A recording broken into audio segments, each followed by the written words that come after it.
आप इन वस्त्रों में? माधव का संदेश सुनकर भी नहीं समझे अर्जुन। एक समय के पश्चात जब मनुष्य के जीवन का लक्ष्य पूर्ण हो जाता है तो उसकी उपस्थिति सृष्टि का संतुलन बिगाड़ देती है। इसीलिए मैंने यह निर्णय लिया है कि मैं महाप्रस्थान करूंगा।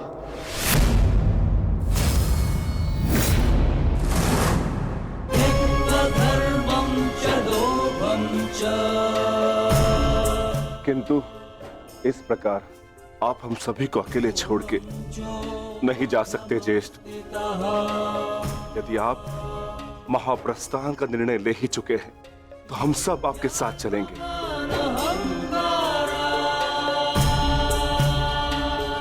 क्योंकि जहां आप है ज्येष्ठ, वही हमारा घर है।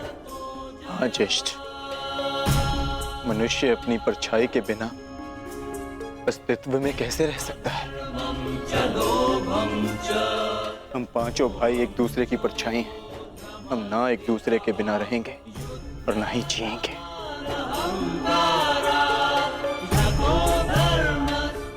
एक बार फिर आप सबने अपने भ्राता प्रेम का उदाहरण प्रस्तुत किया, किंतु मेरा क्या आर्य?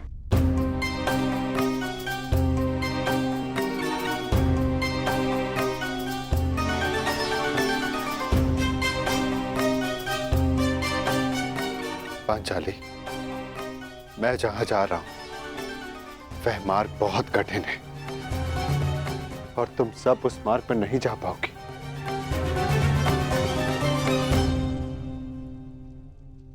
कोई भी मार्ग मेरे जीवन रूपी मार्ग से ज्यादा कठिन तो नहीं हो सकता ना आर्य?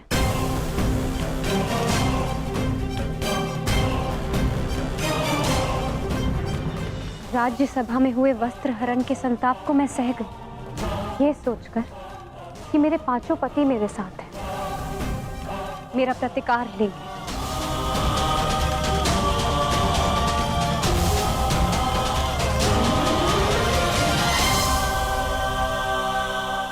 राज्यसभा में हुए वस्त्र हरण के संताप को मैं सह गई, ये सोचकर कि मेरे पांचों पति मेरे साथ हैं, मेरा प्रतिकार लेंगे।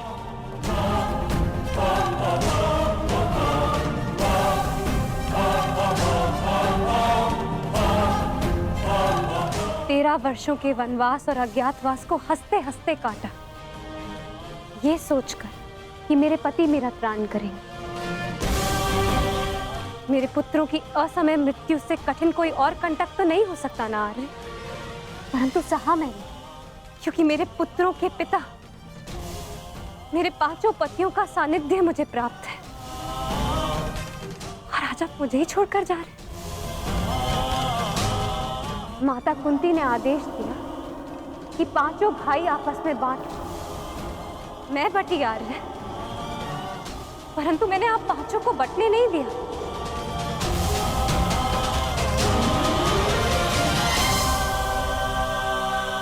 चाहे मार्ग के कांटे हो या पत्थरों की ठोकरें, हम सबका प्रारब्ध साथ है।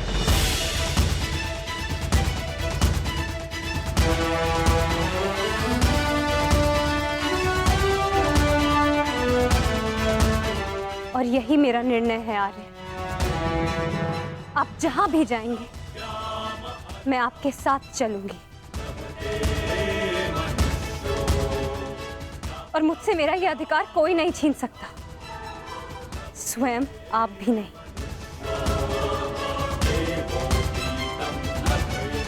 मैं चयन कर चुकी हूं आर्य, अब इस यात्रा का जो भी परिणाम होगा मुझे स्वीकार होगा।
मैंने कौरवों और तुम में कभी भी पक्षपात नहीं किया। यदि प्रिय युधिष्ठिर को स्वीकार है तो हस्तिनापुर नया राज्य बनाने में तुम्हारी सहायता करें, परंतु पुत्र इसके बदले मुझे भी तुमसे कुछ चाहिए। तुम्हारी माता कुंती यही हस्तिनापुर में रहे। आज तक के इतिहास की सबसे बड़ी, सबसे रोमांचक, मनोरंजक द्यूत क्रीड़ा हम सबके जीवन का सबसे बड़ा खेल होगा। 5 की शक्ति दास हो गई दुर्योधन। युधिष्ठिर भी तुम्हारा दास हो गया। जो विजय संसार के सबसे बड़े युद्ध में नहीं मिल सकती थी, वो युद्ध के चाल में तुम्हारी हो गई। वो शेष है द्रौपद पुत्री पांचाली।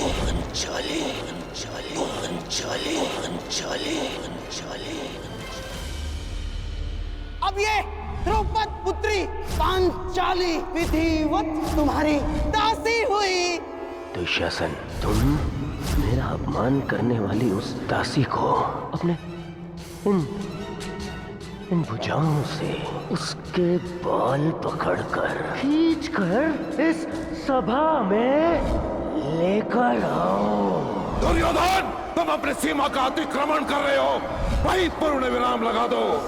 तुम इस भांति एक स्त्री का अपमान नहीं कर सकते। सावधान दुर्योधन। आप अपनी प्रतिज्ञा की सीमा में बंधे हैं पितामह। आप अपने वचन से बंधे हैं आचार्य।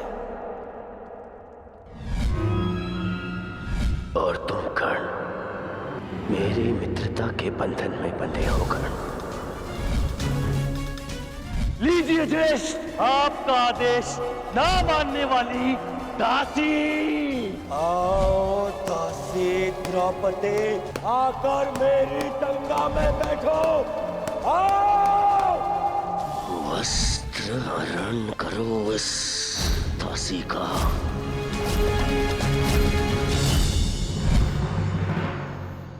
पुत्र परीक्षित, सदा द्यूत और शर्त से दूर रहना पुत्र।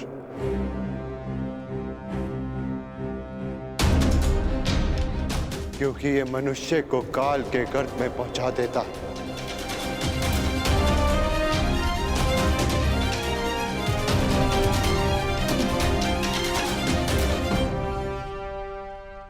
इस सभा में इतना सब कुछ हो जाने के बाद भी आप सब मौन हैं, परंतु इस अधर्मी दुर्योधन को उसके कुकर्मों का दंड अवश्य मिलेगा।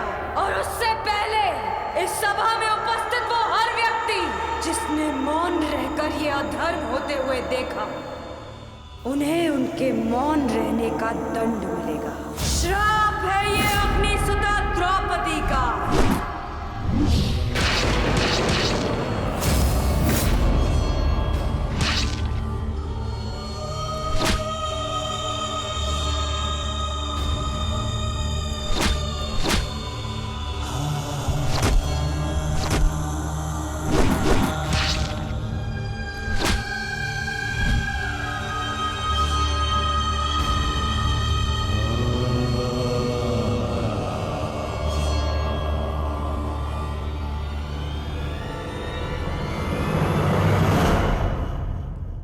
सदा स्त्री का सम्मान करना पुत्र। किसी को भी स्त्री का अपमान न करने देना, क्योंकि स्त्री का अपमान प्रकृति भी नहीं सहती।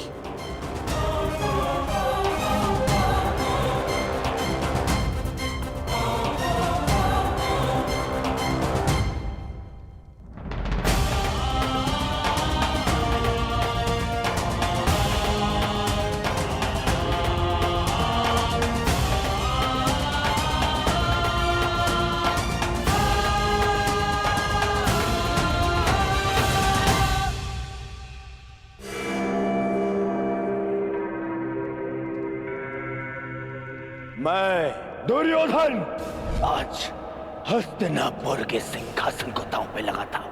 बस दुर्योधन, हस्तिनापुर पर तुम्हारा कोई अधिकार नहीं। तो जिनका अधिकार है मैं उन्हीं से पूछ लेता हूँ। पिताश्री, मेरा इस सिंहासन पे अधिकार नहीं। अधिकार है पुत्र, और मैं तुम्हें उस अधिकार का प्रयोग करने की अनुमति देता हूं। यदि एक चौसर इस क्षण बंद न हुई तो परशुराम शिष्य द्रोण के बाणों को कोई नहीं रोक पाएगा। आचार्य द्रोण, आप इस सभा के सभासद हैं और नियम अनुसार सभा के समाप्त होने तक आप नहीं उठेंगे, अन्यथा आप दंड के पात्र होंगे। स्मरण रखना पुत्र, राजा वो नहीं जो राज्य की सीमा के पार देख सके। राजा वो है जो प्रजा की आंखों की सीमा में आए एक आंसू को देख सके।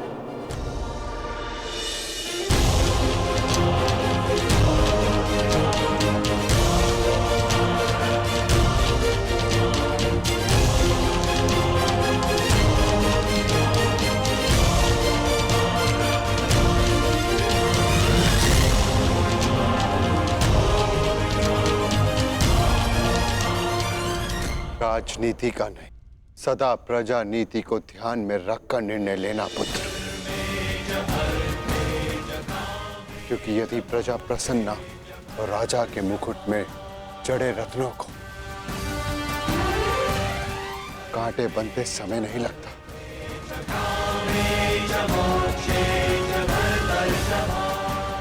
धर्म के साथ शासन करना,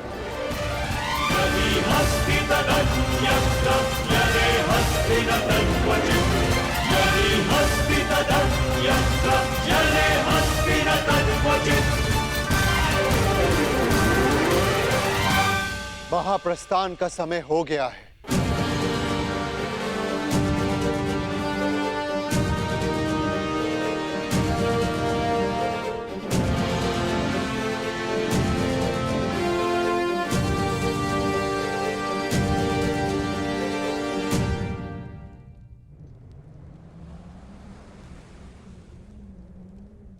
वानप्रस्थ में प्रस्थान करने का समय आ गया है।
प्रणिपात पिताश्री।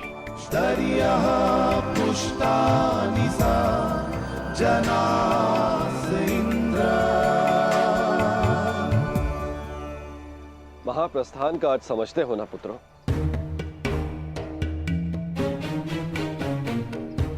महाप्रस्थान का अर्थ है कि तुम इस संसार को त्याग कर परलोक जाना चाहते हो।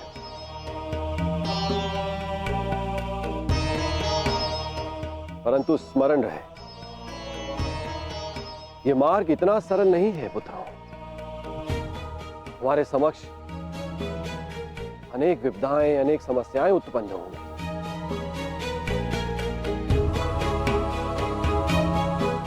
और तुम्हारे संरक्षक इंद्र के रहते हुए यह कैसे संभव है? तुम चलो मेरे साथ, मैं स्वयं तुम्हें अपने रथ पर देवलोक ले चलूंगा।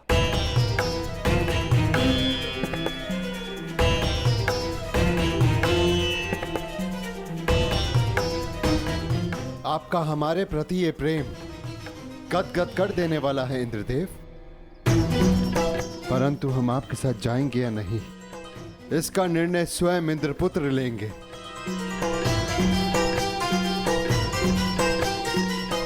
अर्जुन, निर्णय तुम्हारा है।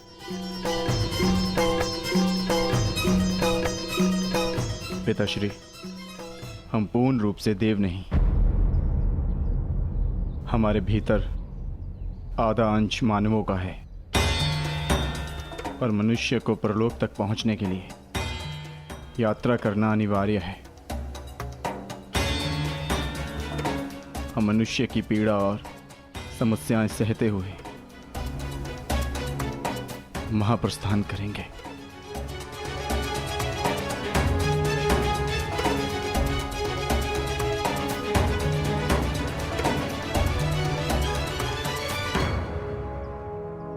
मुझे तुम पर गर्व है पुत्र।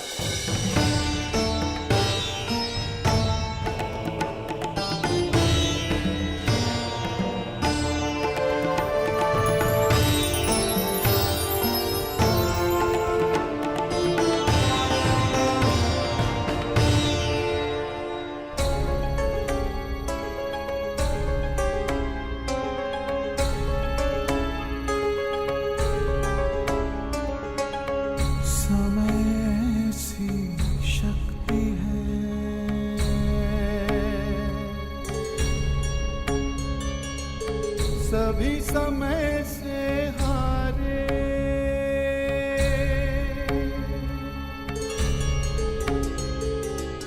समय से शक्ति है, सभी समय से हारे। राजा हो या रंग सभी बनते रहे बेचारे।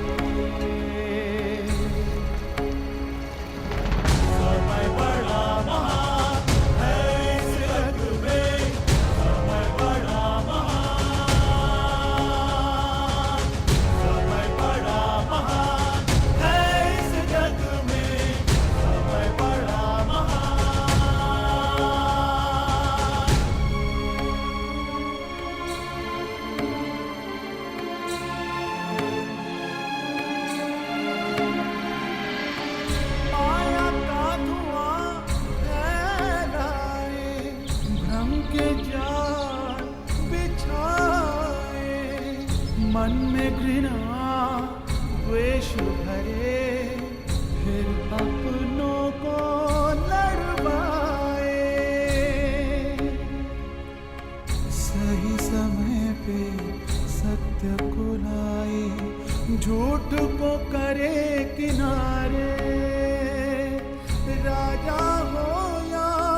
हट हट।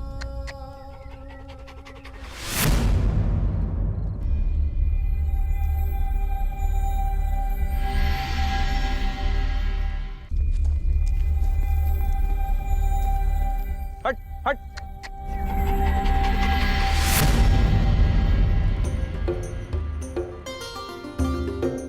देखिए ना ज्येष्ठ, कब से कुकुर हमारा पीछा कर रहा है। जाओ, हमारे पास तुम्हें देने के लिए कुछ भी नहीं है। प्रतीत होता है कि आर्य नकुल के रूप पर मोहित हो गया है।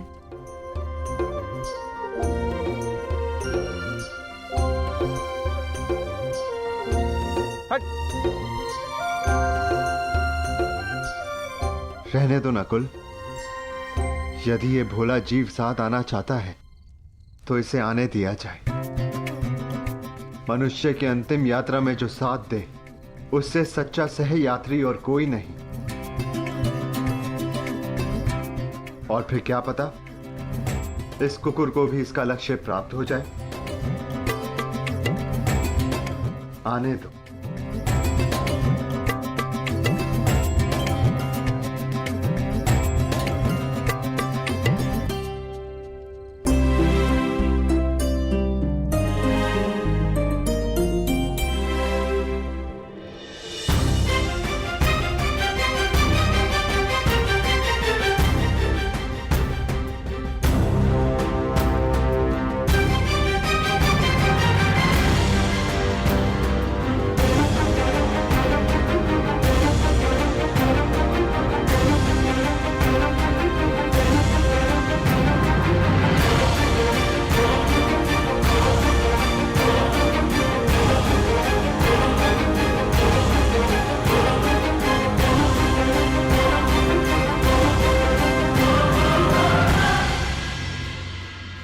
ज्येष्ठ, ऐसे कठिन चढ़ाई हम कैसे चढ़ेंगे? मार्ग अब दुर्गम नहीं, अगम हो गया है और किस ओर जाना है इसका भी कोई भान नहीं।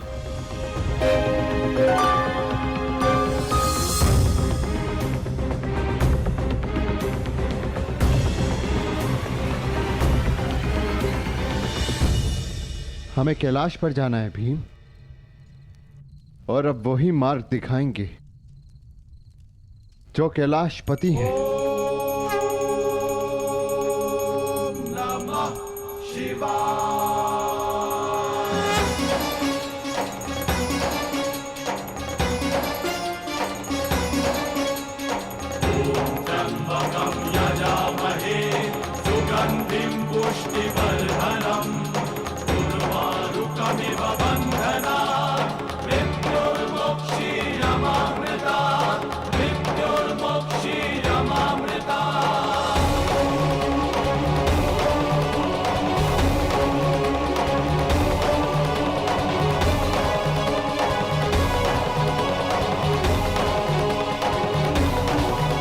ओम नमः शिवाय।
प्रणिपात महादेव।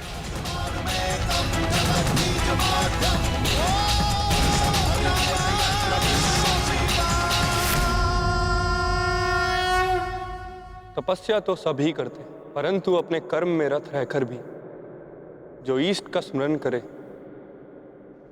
वही वास्तविक तपस्वी है युधिष्ठिर। तुम सब ने एक क्षण भी मेरा ध्यान नहीं त्यागा। मैं प्रसन्न हुआ। यहाँ पृथ्वी का छोर आ गया है पांडुपुत्रों। इससे आगे का मार्ग इहलोक को जाता है।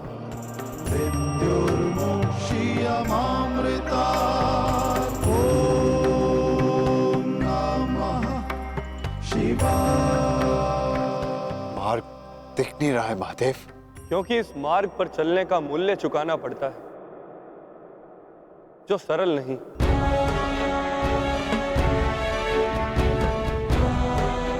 इस मार्ग पर जाने के लिए सब कुछ त्यागना पड़ता है, वो सब जिसकी आवश्यकता उस लोक में नहीं।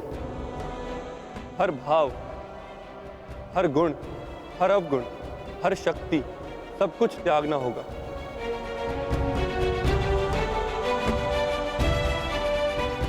जब मनुष्य में केवल पंच तत्व रह जाते हैं, आत्मा में चेतना और हृदय में धर्म, तो ही ये मार्ग दिखता है।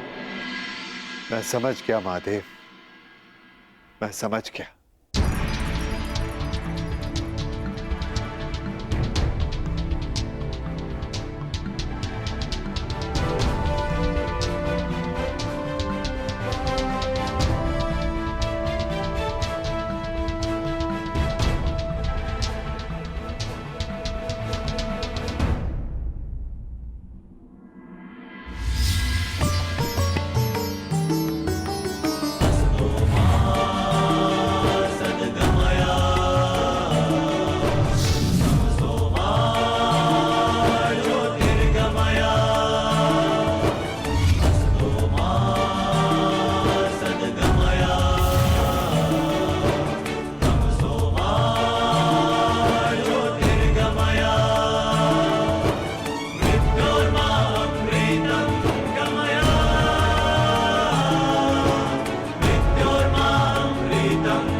इस यज्ञ कुंड में अपना हर भाव, हर शक्ति समर्पित कर दो पांडुपुत्रों।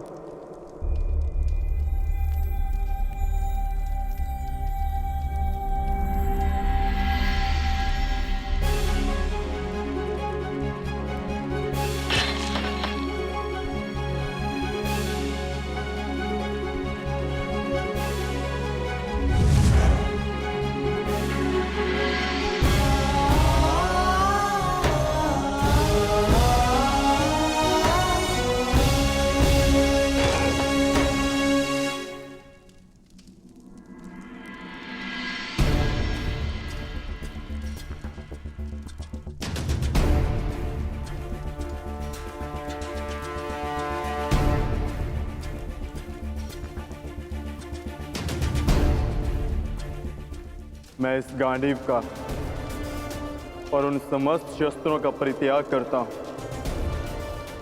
जो मैंने देवों से पाए।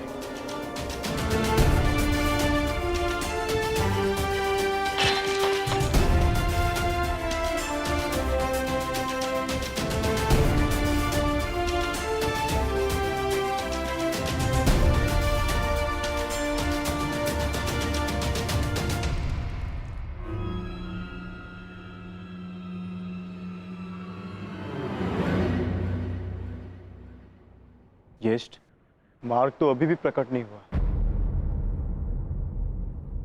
तुम्हारी बारी है पांचाली।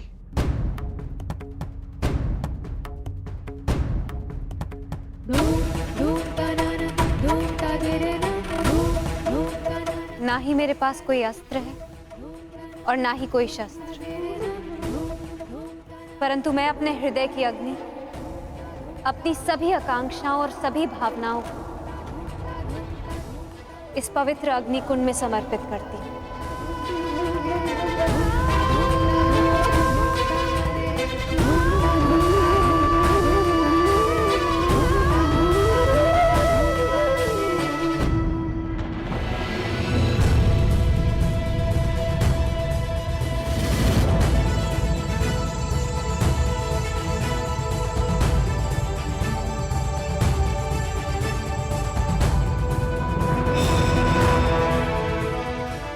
तुम्हारी यात्रा मंगलमय हो पुत्र।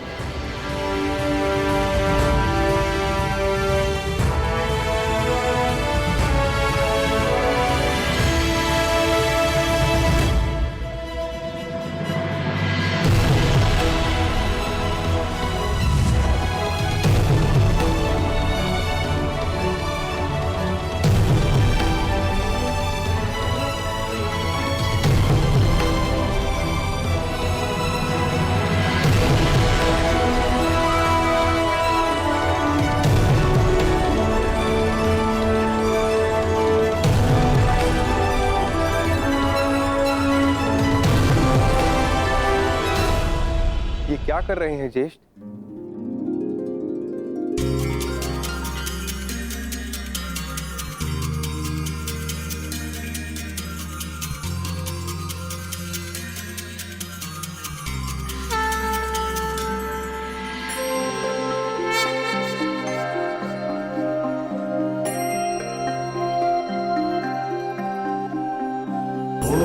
त्र्यंबकं यजामहे सुगंधिं पुष्टिवर्धनम् उर्वारुकमिव बन्धनात् मृत्युर्मोक्षीयमामृतात्। यहाँ महादेव ने हमें जीवन का अर्थ समझाया है। सुगंधिं पुष्टिवर्धनम्। अब से इस स्थान को केदारनाथ के नाम से पुकारा जाएगा।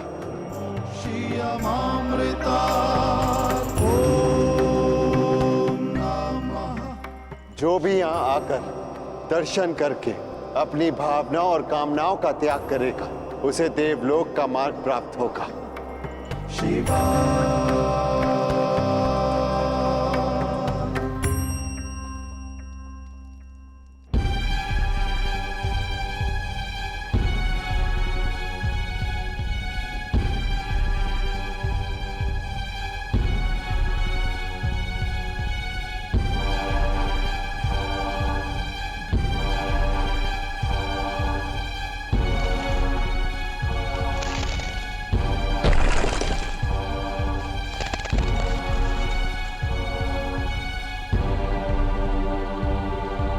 अब क्या करें ज्येष्ठ?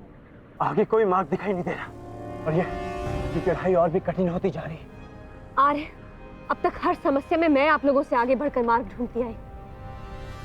मैं आगे जाकर देखने का प्रयास करती हूँ।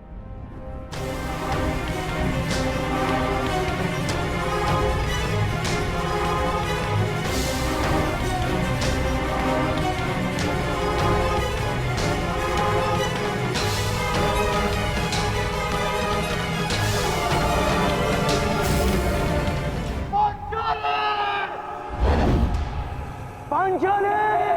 पांचाली! पांचाली! पांचाली! पांचाली!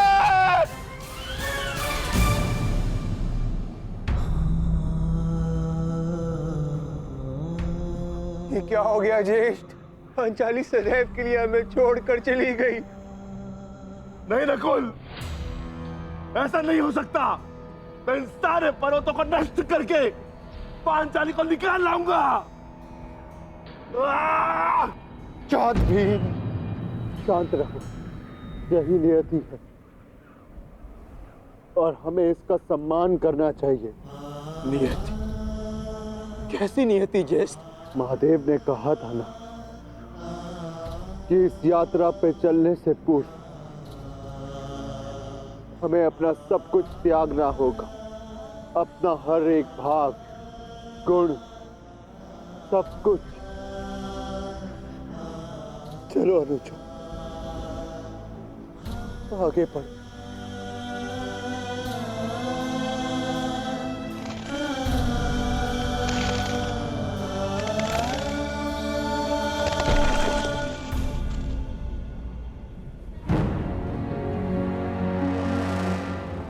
देखिए ज्येष्ठ, कितना सुंदर पुष्प है। मैं इसे अभी लेकर आता हूं। नकुल, नकुल रुक जाओ, आगे खाई है, तुम्हें दृष्टि भ्रम हुआ है, वहां कोई पुष्प नहीं है। ज्येष्ठ, आप इसे नहीं देख पा रहे हैं, बिल्कुल निकट से इसे मैं देख पा रहा हूं। नकुल!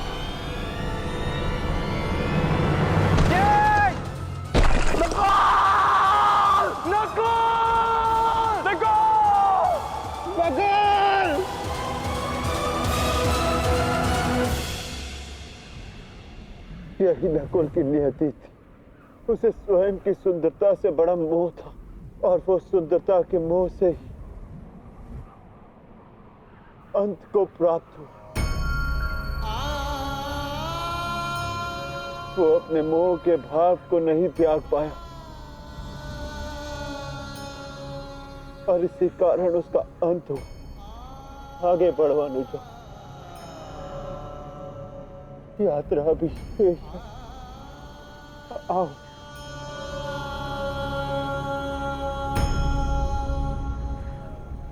आओ अनुजा।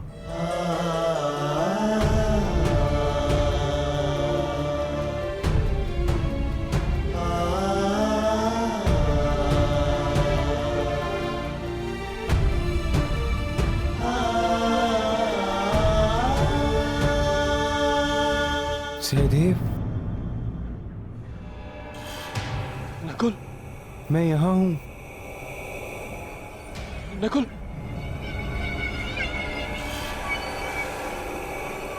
सहदेव, रुक क्यों गए? आगे बढ़ो, मुझे तुम्हारी आवश्यकता है। ज्येष्ठ, नकुल जीवित है।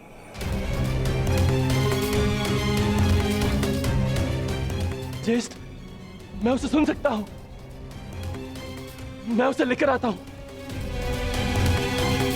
अनुज, देखो, ये तुम्हारा भ्रम है।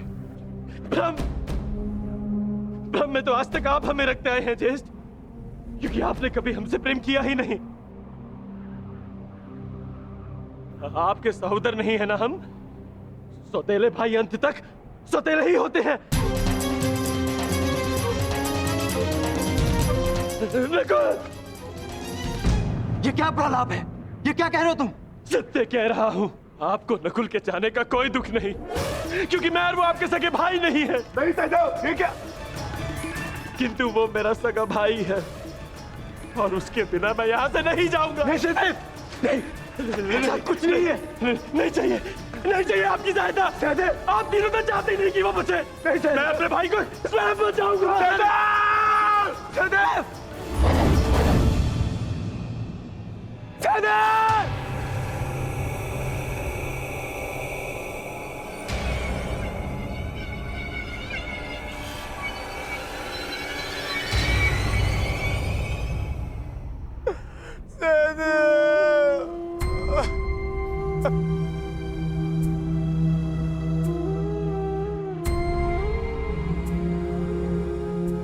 उसकी मृत्यु का कारण था संदेह।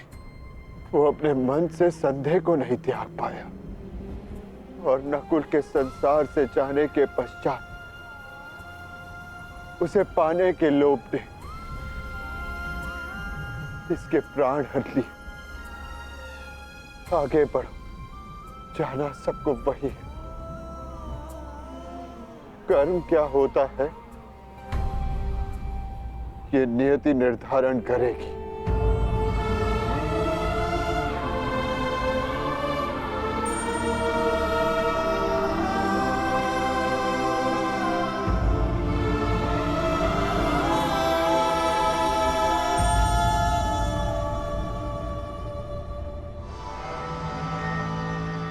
ज्येष्ठ, आगे कुछ भी दिखाई नहीं दे रहा है।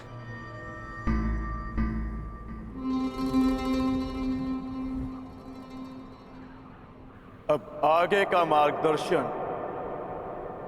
मैं कराऊंगा। जिस प्रकार महाभारत में आगे रहकर सबके लिए मार्ग मैंने बनाया,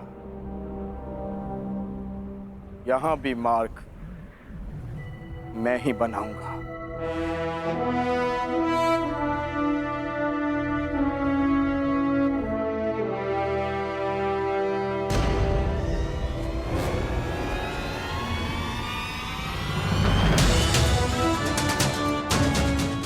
बहुत बहुत विहल खाई है। इसे कैसे पार करेंगे?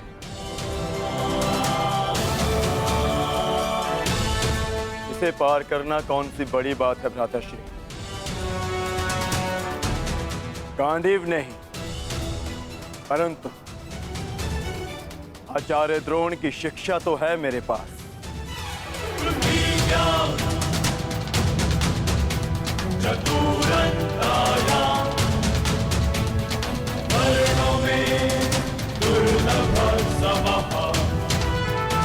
इच्छास्त्र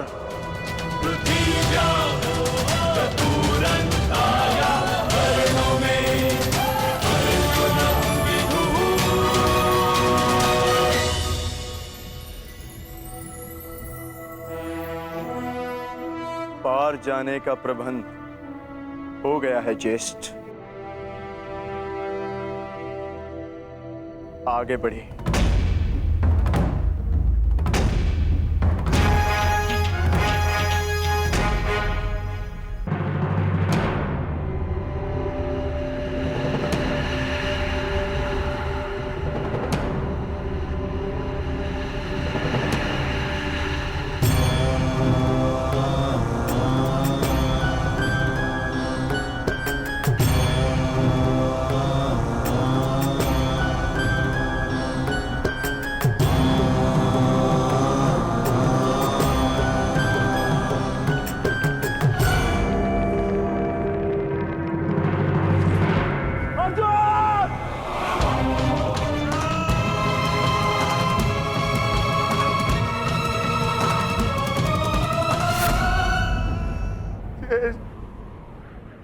अर्जुन क्यों?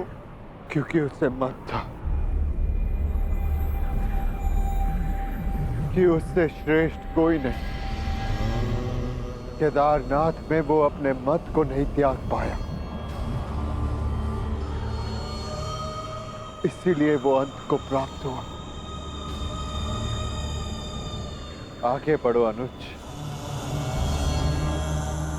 यात्रा शेष है। बस बहुत हो गया ज्येष्ठ। मार्ग कार ढूंढते हैं। मैं पवन पुत्र हूँ, श्री हनुमान का अनुज हूँ। मैं अपने स्वयं के बल से मार्ग बनाऊंगा, नष्ट कर दूंगा इन सारे पर्वतों को।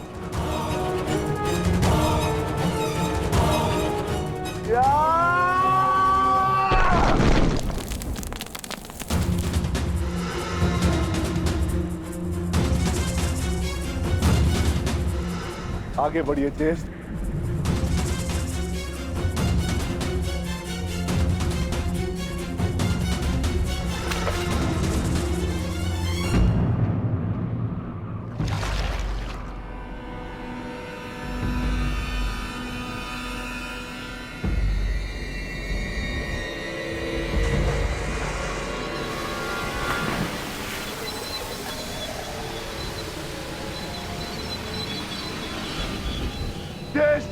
मुझे बचाइए।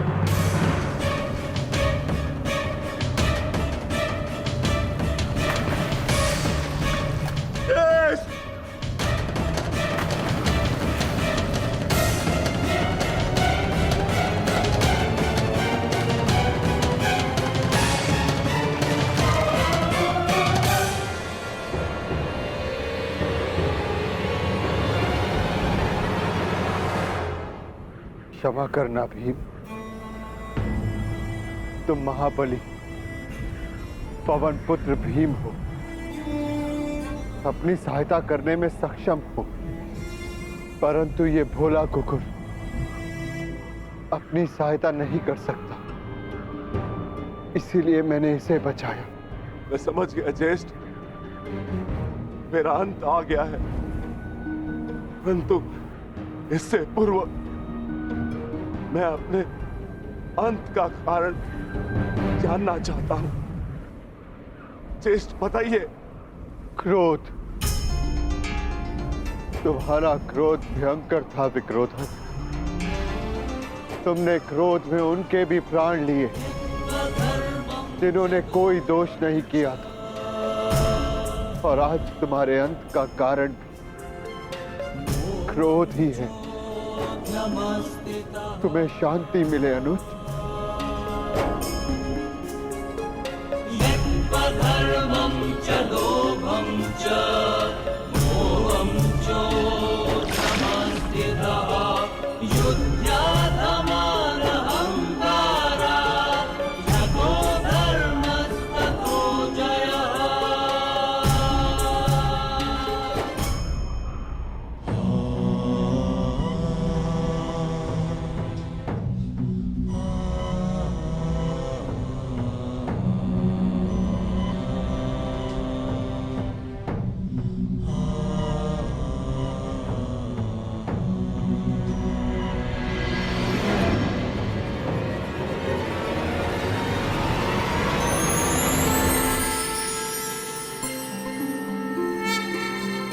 तुम्हारा स्वागत है युधिष्ठिर।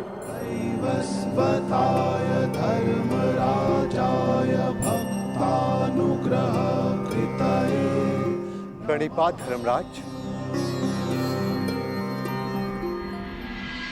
इस परलोक की यात्रा में तुम काम, क्रोध, मोह, लोभ सबसे विरक्त रहे, इसलिए तुम्हें सशरीर स्वर्ग में प्रवेश करने का वरदान मिलता है। तुम्हारे भाई और पत्नी अपने गुण अवगुण शक्ति का मत नहीं छोड़ पाए, इसलिए वो यहां तक पहुंचने में असक्षम रहे। ये एक सीख है युधिष्ठिर, ये अपना परम स्थान पाने के लिए सब कुछ त्यागना पड़ता है। आओ भीतर चले आओ।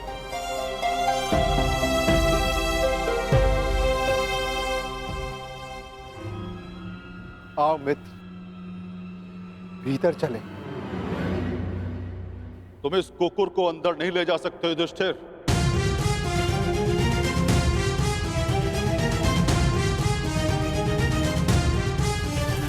क्षमा कीजिएगा धर्मराज, परंतु जिन कठिनाइयों से जिस प्रकार मैंने इस यात्रा को पूर्ण किया है, उसी प्रकार इस कुकुर ने भी इस यात्रा को पूर्ण किया है। और हर यात्री को लक्ष्य तक पहुंचने का फल अवश्य मिलना चाहिए। मैं इस कुकुर को छोड़कर नहीं जाऊंगा। जो अंत तक साथ दे वही धर्म है, और इस नाते ये कुकुर मेरा धर्म है। मैं युधिष्ठिर अपने धर्म को त्याग कर स्वर्ग की कामना भी नहीं कर सकता धर्मराज। आप आज्ञा दें, मैं लौट जाऊंगा।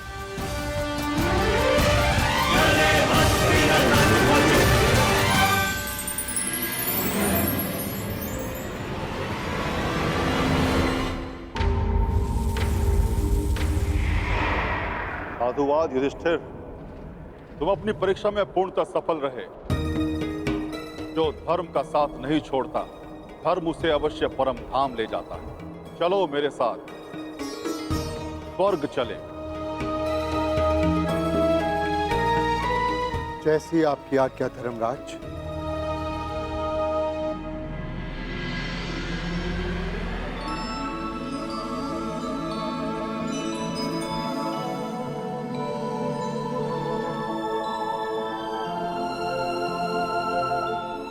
आओ युधिष्ठिर आओ।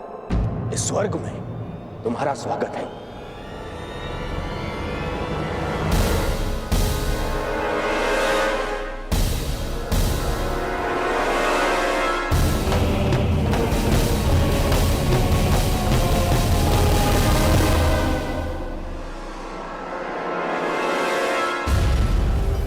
अंततः हम मिल ही गए।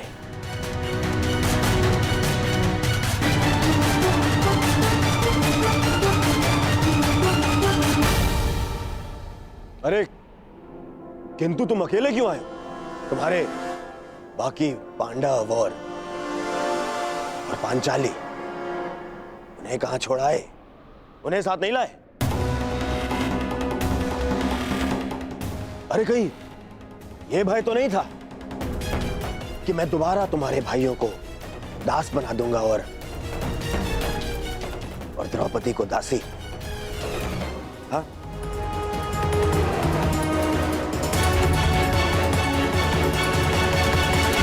ये सब यहाँ क्यों धर्मराज? ये यहाँ इसलिए क्योंकि इन्हें युद्ध में वीरगति प्राप्त हुई थी।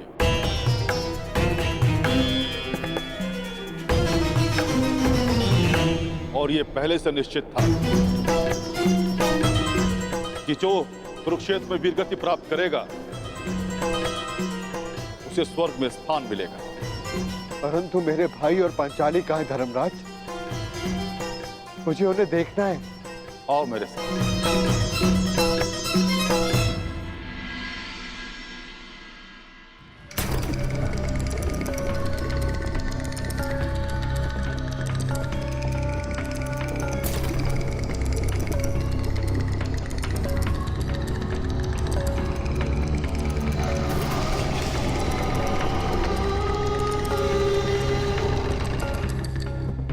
ये सब क्या है धर्मराज? कैसा स्थान है ये? ये नर्क है युधिष्ठिर। नर्क? नर्क।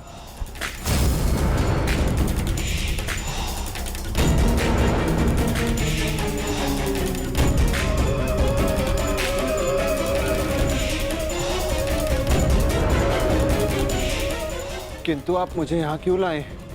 चलिए। रुकिए सम्राट युधिष्ठिर! हमें छोड़कर मत जाइए।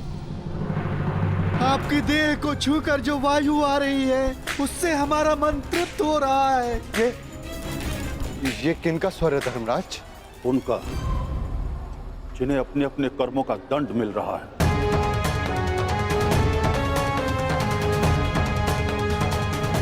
मैं उनसे मिलना चाहता हूं। चलिए मेरे साथ।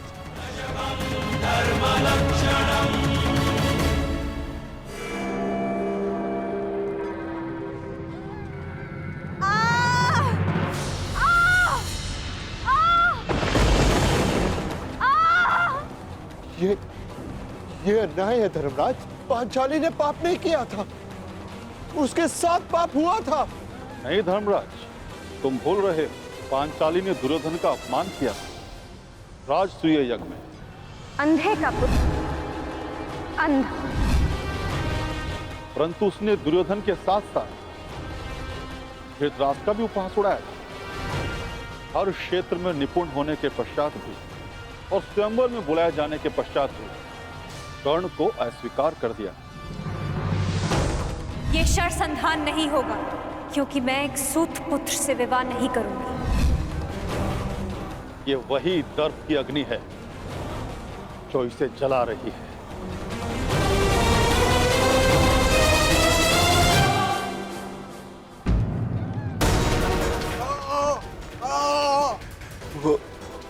वो ये कौन है?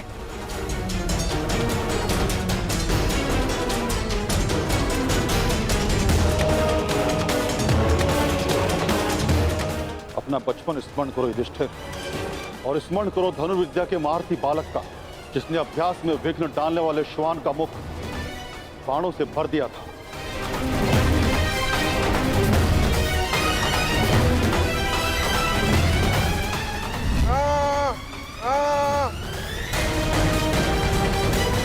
एकलव्य? परंतु ये एकलव्य नहीं, ये वो है जिसके कारण एकलव्य को धनुर्विद्या का त्याग करना पड़ा और अपने अंगूठे का भी त्याग करना पड़ा।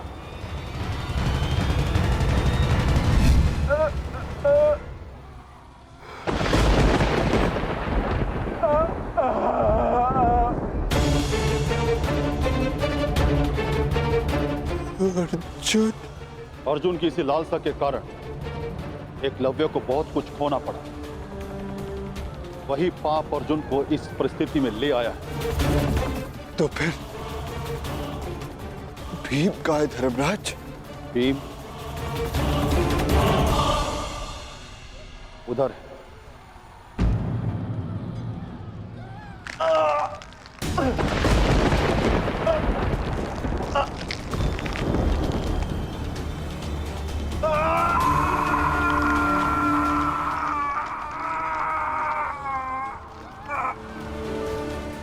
की ये दशा क्यों धर्मराज? भीम ने किस प्रकार अनीति से जरासंध को मारा था,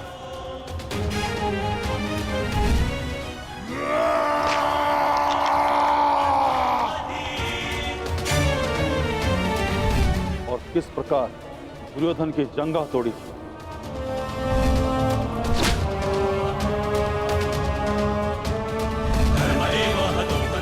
अपने प्रतिशोध के चलते किस तरह से भीम मनुष्यता त्याग बैठे और रक्त पिपासु बन गए। धर्म की स्थापना के लिए कभी कभी वध आवश्यक हो जाता है, परंतु बर्बर बनना उचित नहीं। भीम को उसकी बर्बरता का दंड मिल रहा है। क्या नकुल सहदेव को नहीं देखना चाहोगे? नहीं नहीं धर्मराज, वो दोनों फूल से जैसे बालक, मेरे पुत्र जैसे, मेरे भाई नहीं। मैं उन्हें नहीं देख पाऊंगा, नहीं देख पाऊंगा मैं उन्हें।